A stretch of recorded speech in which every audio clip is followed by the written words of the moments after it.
Halo, apa kabar? Jadi aku baru aja nonton film horor dari Indonesia. Yang aku tahu film ini sendiri sebenarnya karena aku tahu dari gamenya duluan, yang ternyata pada akhirnya dibikin sebuah film, yaitu film Pamali. Dan ceritanya sebenarnya sederhana banget. Intinya menceritakan tentang sepasang suami istri yang ceritanya ayah kandung dari si Jaka, sang suami ini, telah meninggal dan meninggalkan sebuah rumah di desa.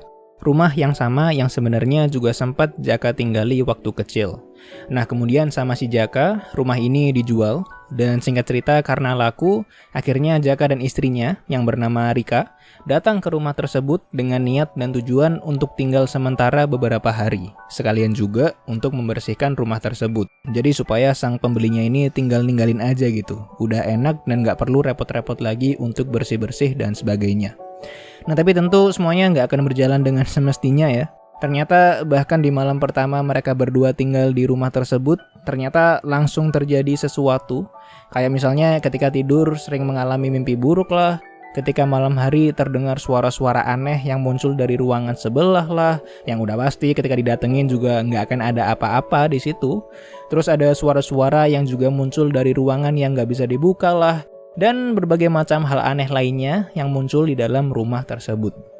Intinya rumahnya nggak beres gitu ya.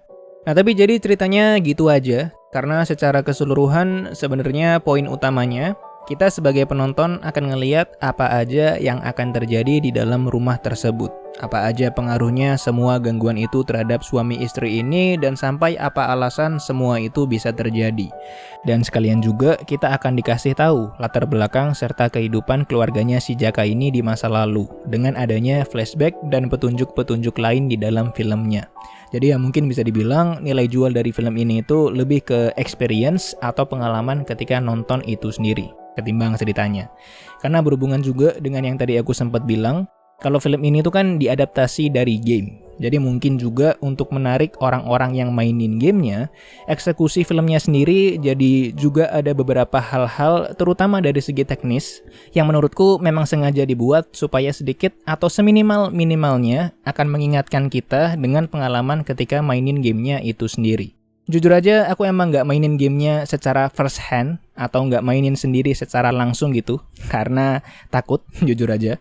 Jadi mungkin aku gak akan terlalu ngerti kalau bandingin experience antara game dan filmnya.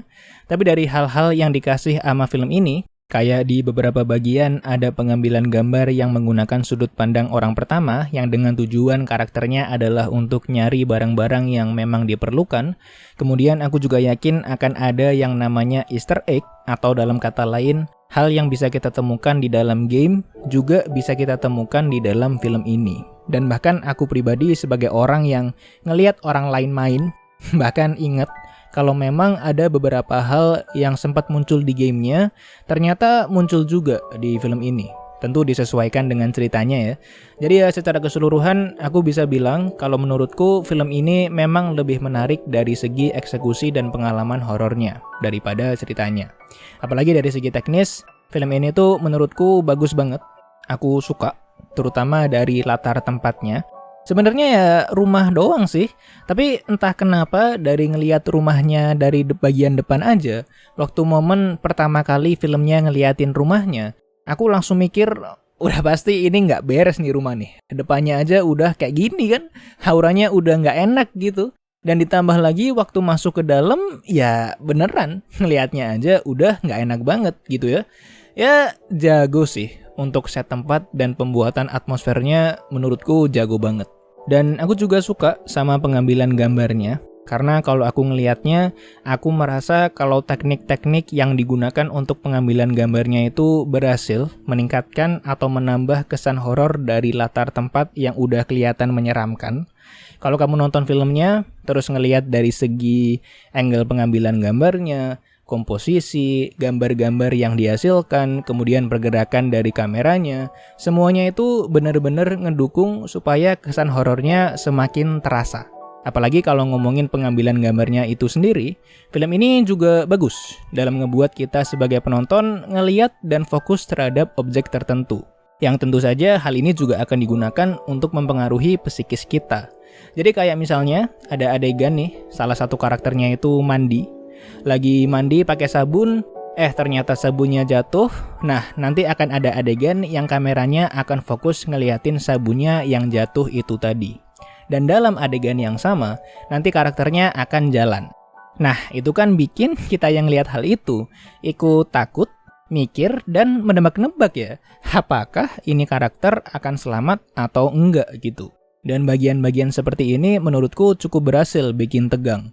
Dan untungnya hal ini nggak dilakukan sekali doang. Dan bahkan nantinya juga akan ada bagian seperti ini, yang kayak sabun itu tadi, tapi dalam bentuk objek yang berbeda, yang muncul di tengah-tengah film, tapi hasil akhirnya akan kita lihat di menuju akhir film.